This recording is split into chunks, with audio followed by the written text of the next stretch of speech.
Hey guys, I hope you're all doing well. Thanks for joining me for another royal news video.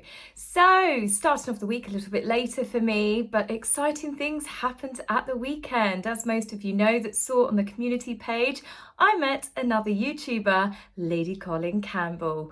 I went to go see Lady C's tour where she talks about lots of different things. It's about her life, it's about her books. It's definitely really interesting. I'm one of these people that normally when I can get into a theatre, no matter how much I really want to see a show, as soon as I sit down, the lights go down, I'm yawning, even if I'm super excited about it. But I genuinely was fascinated by her. But where the evening took an incredible turn was I did a meet and greet with her afterwards with my friends Amber and her mum Michelle, and we went on stage to meet her, and obviously she recognised who I was, and then she said, "Wait there."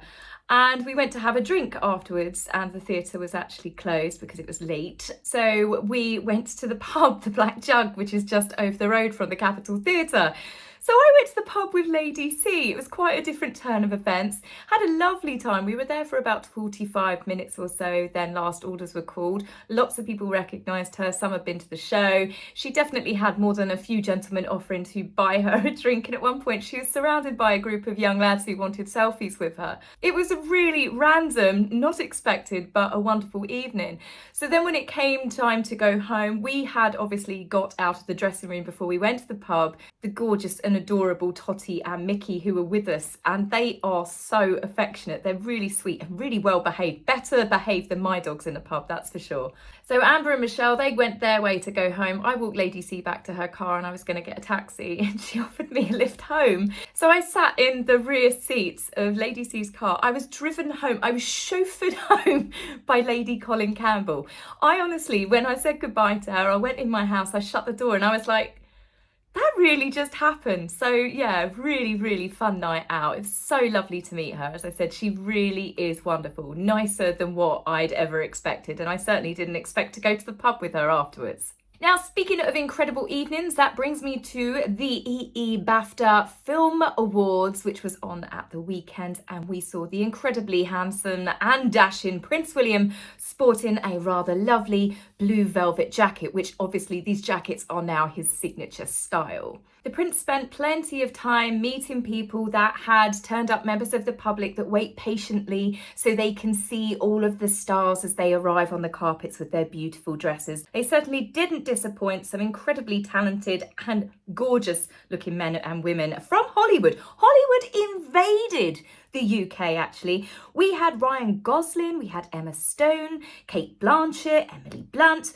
Richard E. Grant, Cillian Murphy, Rosamund Pike, she's one of my favourite actresses, Bradley Cooper, Carey Mulligan, Florence Pugh, Margot Robbie, and then the legend, the huge legend, that is Michael J. Fox, who handed out an award for Oppenheimer, which seems to be sweeping up all of the awards. It's a film that I haven't seen, and Prince William got some flack for some reason in the newspapers. I don't know, it's like kick him while he's down at the moment, but certain media outlets were like, oh, the horror, Prince William hasn't seen Barbie, Prince William hasn't seen this, and it's like, I haven't seen Barbie. I've got no interest in watching a film to do with a doll that I played with when I was a kid. But as for picking on Prince William, you think the man is literally busy at the moment. His wife is recovering from major surgery. He is trying to keep life as normal as possible for his children. He is the Prince of Wales. He is also heir to the throne. His father, King Charles, is having cancer treatment, and people are giving him grief at the moment because he didn't sit there and watch the Barbie movie or Oppenheimer. You know, priorities, people. With the number of fabulous stars that turned out, we saw a few familiar faces who are famous friends of Prince William.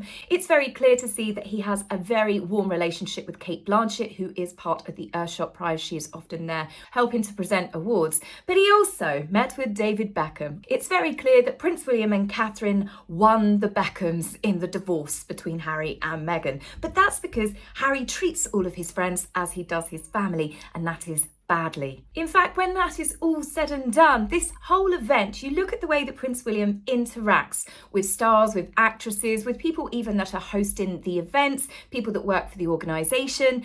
Prince William makes it very clear that he is there to support them, that it's very much their event. And it is the polar opposite, as we know, to what Harry and Meghan do.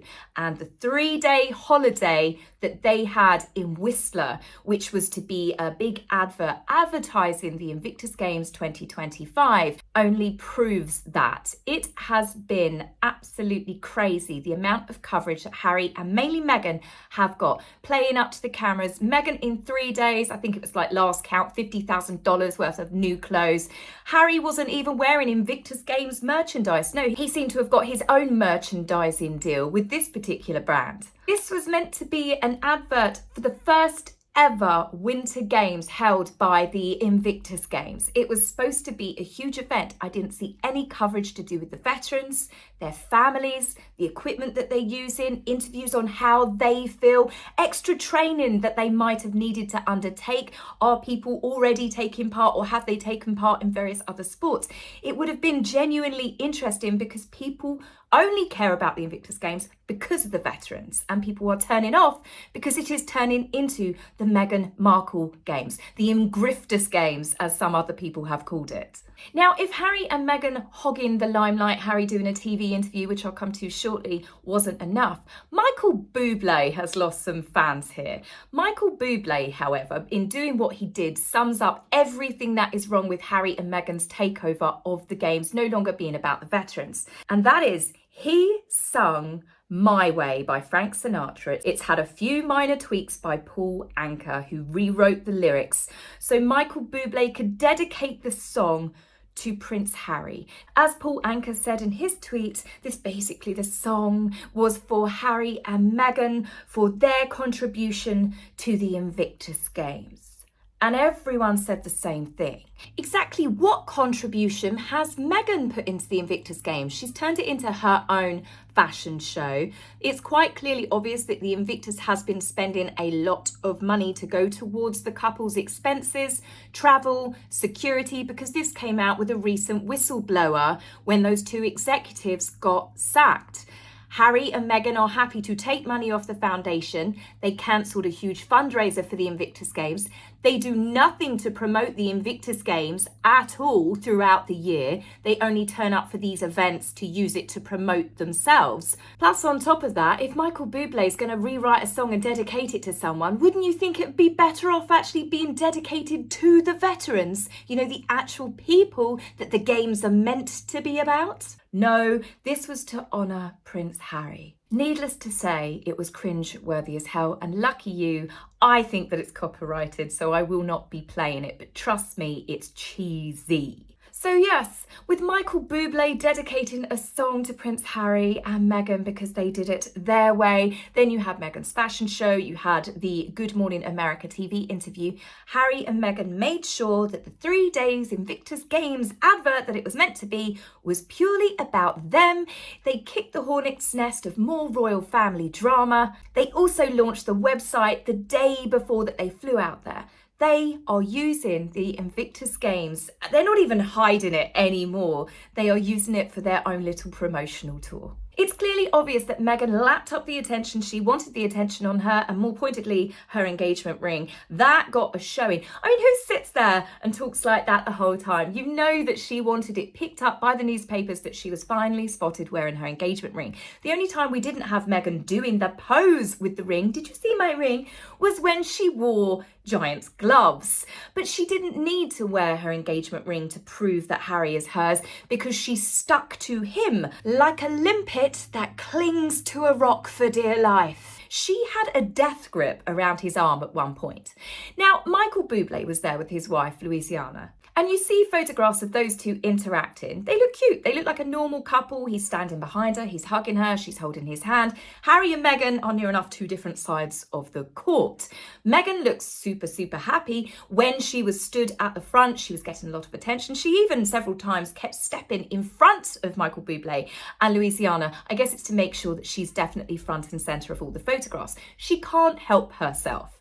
But when Harry and Michael then started playing with the veterans, getting on the ice, they had a go at playing curling, Meghan, you could see, was getting more and more agitated in the background. But when Harry came back, that is when Meghan got, I said to it a couple of videos ago, her barnacle grip. She was hanging onto him like a toddler hangs on to their mum for attention. Mummy, look at me. You can see it. Harry, I'm bored. Harry, I want to go. Harry, how long have we got to stay here? And you cannot hide the fact that Harry was getting very agitated. He looks completely exhausted by his wife's antics. And not only was Meghan tugging on his arm, it was even worse when Harry, quite clearly, I think it looks like that he had a bit of a snappy moment, the nose is curled up. Meghan's face afterwards, when she doesn't realise the cameras are on her, or because the attention is not on her, she is truly unbelievable. This is a classic narcissist. This is someone whose mask has slipped and she doesn't really care about the cameras for that one moment. Then when she notices the plastic grin is back. Meghan and Harry, I do not believe, interact with each other like a normal couple. Even when Michael Bublé was singing that song, Meghan knew the camera was behind her. She knew there was one at the side of her. And she's doing this whole thing where she's like, ah, and touching Harry, touching his face as Michael Bublé is singing to him, my precious. And it's just so cringy. And I can't help but feel it's more about ownership than it is genuine affection. So obviously, as I said, the whole 3 days was all the Meghan Markle show, but that wasn't enough. The one good thing, I think, for the Invictus Games, that Meghan was apparently told to sit this one out when it came to the Good Morning America, because let's be fair, people aren't interested in Meghan. The slight interest about this couple has always been about Harry. But Harry had this moment to talk about the games and the whole thing was geared up. Harry, exclusive, talks about the King's cancer diagnosis. So of course, that's why Harry went over there for that 12-minute meeting, because they couldn't say King's cancer diagnosis, Harry to reveal all, if Harry hadn't stepped foot in the UK. Now, as it turns out, I think the King obviously probably saw this coming, as did the staff, who apparently blocked him for having a longer stay. Apparently, the cruelty of the awful men in grey suits, they stopped Harry from having a heart-to-heart with his father. Well, let's be fair, you need a heart in the first place, don't you, to have a heart-to-heart? But I think they saw that this was coming, he was going to do something. And sure enough, 12 minutes with his father, and Harry is talking about it on American TV. But he wasn't actually revealing anything, because I don't think anyone is daft enough to give him personal private information that he could hawk to the highest bidder anymore. But that doesn't mean that Harry didn't create a bit of royal drama, because he then decided to announce that he loves his family. He's going to continue to come back and see his family as much as he can. And this interview was conveniently timed at the same time sources, Meghan, had gone to the newspapers to turn around and say that Harry has offered to return to the royal fold to help out. Yes, Harry has graciously told friends that he's willing to step back in and help the royal family during his father's cancer treatment. This is Harry declaring that he's ready to come in and save the day with his star quality. This is a chance for Harry to say that he's going to let bygones be bygones. Blood is thicker than water. But we all know Harry, and let's be honest, blood clearly isn't thicker than shiny dollar bills. One particular article that I read where the source had actually confirmed that it makes logical sense and it would benefit the royal family if Harry came back to pick up some of the slack, right? I can't see any way that Harry coming back would benefit the family. All I can see is the damage it will do. If the monarchy, and they're not, by the way, nobody panic, I know this, they are not taking him back. But if they did, they would lose immense amount of support. And as for Harry saying he'd step in to help his father, how do you think Charles's cancer treatment's going to go when his son's on Spare 2.0? You know, he's selling his second book because he needed to come back and get all this extra material. Or Meghan's busy on Oprah or Ellen talking about, oh, the trials and tribulations, the travesty of having to be a princess in America, told that she can't use her titles. Boo-hoo. You can see it all coming. This has got nothing to do with helping his family. It's all to do with reminding everyone that he's a member of the royal family. It's all to do with bolstering up his claim to get internationally protected persons statement. Bearing in mind, he's still suing His Majesty's government to make sure that he gets special Scotland Yard, top of the range, royal family treatment when he comes to the UK, because that would mean once he's granted it, he would then be granted that same special protection all around the world, which means Harry and Meghan will make a fortune because they won't be spending millions on their own security. But it is all about their rebranding to be seen as working royals again, because it's the only thing that made them money. But not only that, the way that Harry's done it, he's blindsided the royal family. He's made it look like when he went to see his father that this was on the table.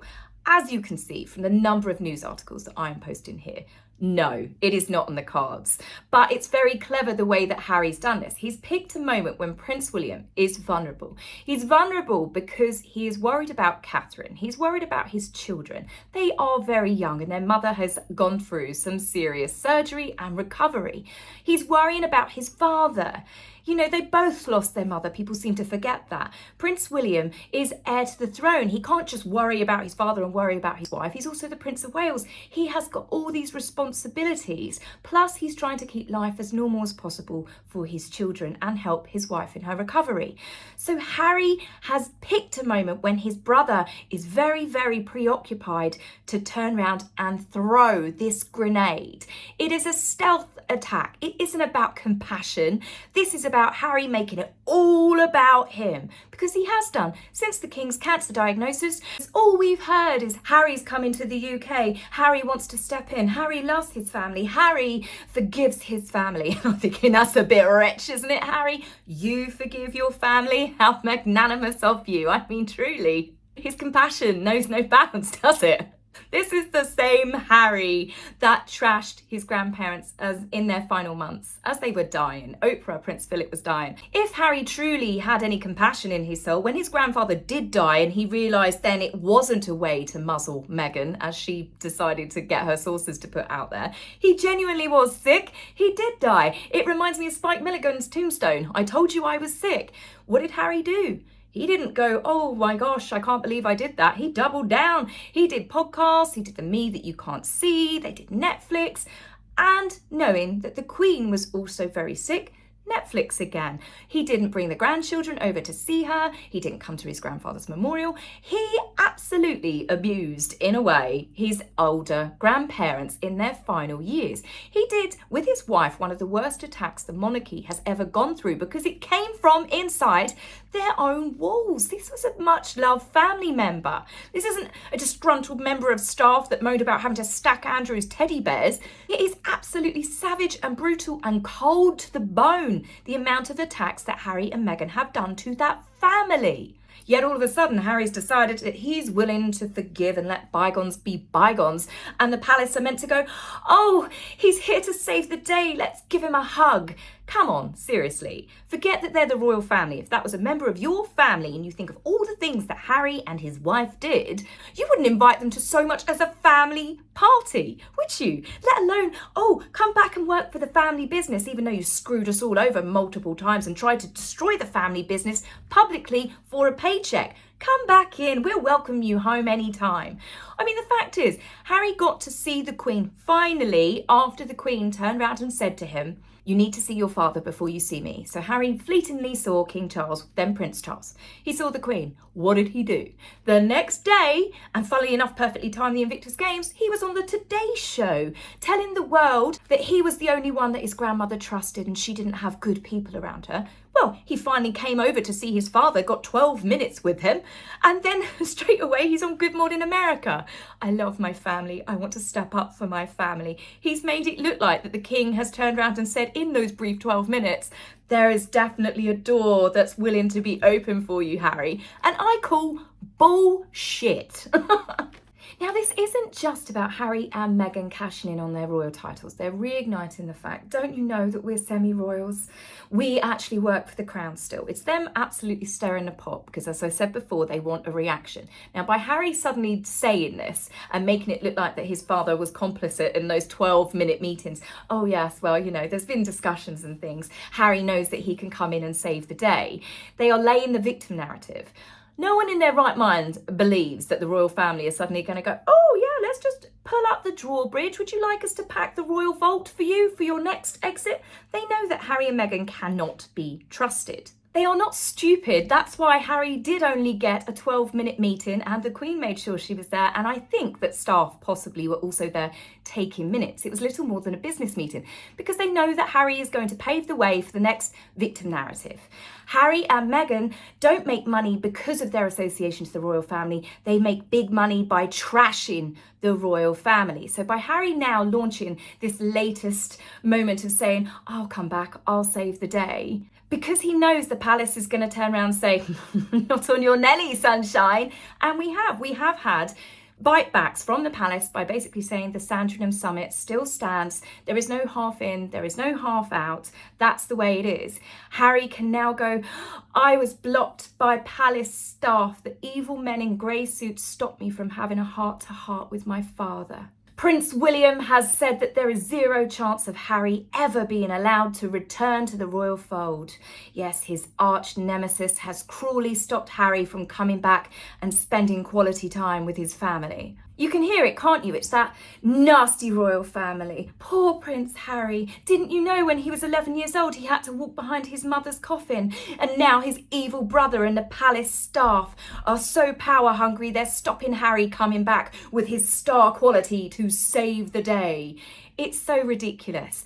But it is about Harry letting it known that he's willing to come back. As I said, oh, that's so gracious and compassionate of him. But we all know that Harry only wants to come back because he wants something for himself. And my money is on that Harry wants to get enough content to do Spare 2.0. He needs current content. He can't keep rehashing stuff that was cut out of his previous interviews. It got cut out because it wasn't interesting enough. He needs new material. So does Meghan. It is so obvious what they are doing, and it drives me insane when you get these royal commentators coming out saying Prince William should let him in, the royal family should forgive him. Harry said that he's forgiven them. Oh, that's great for Harry. He's the one that's been waging a one-sided war on them for the last 4 years, knowing that they couldn't defend themselves.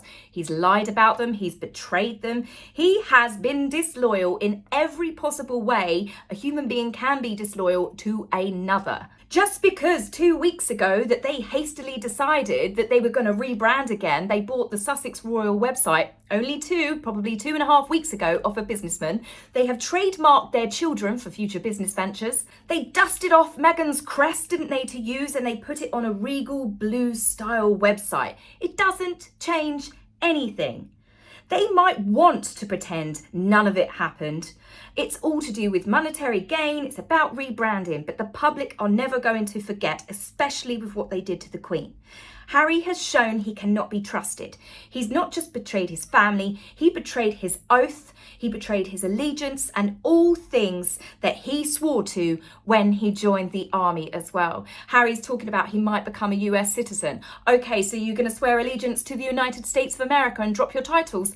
I don't think so. Your allegiance to the UK, the Crown and your family and the army were quite easily washed over. I don't think anyone in their right mind would go, oh yes, well, Harry really wants to be a dedicated US citizen. Sorry, America. Well, I would say sorry, but I think we all know that he's not going to. So I say sorry, the UK, because we know eventually we're going to end up with him coming back like a boomerang you can't get rid of. Harry is a traitor to king, to queen and to country. He wouldn't know loyalty if it bit him in the arse.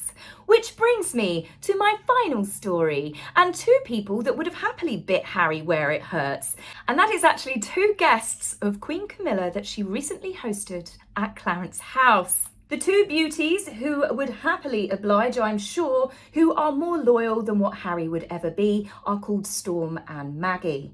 It's quite clearly obvious that the Queen is an incredible dog lover, and the dogs know it as well. Dogs sense these things. I mean, dogs are friendly to the majority of people, but you can tell they absolutely are lapping it up. She probably still smells of treats from her dogs herself.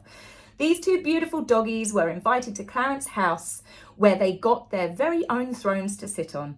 Queen Camilla's furry guests are BDDs, which are biodetection dogs. They are trained to detect medical conditions. Camilla has been patron of the Medical Detection Dogs charity for 10 years, and it was started by Dr. Claire Guest back in 2014, who has trained over 200 dogs that can detect cancer, Parkinson's, malaria, epilepsy, diabetes, bacterial infections, and many more. And you know, they have a 94% success rate.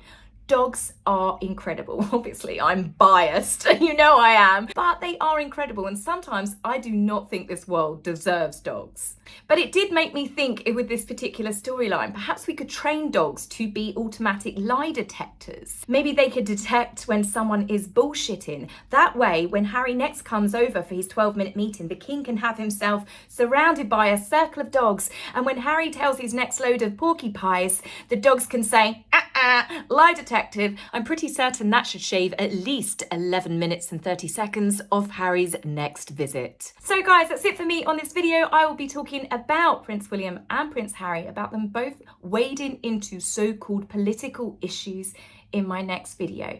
Please remember, if you haven't already subscribed, hit the subscribe button, hit the like button, and hit the notification bell, because it occasionally might tell you when I've posted a video. Take care for now, guys. See you soon. Bye.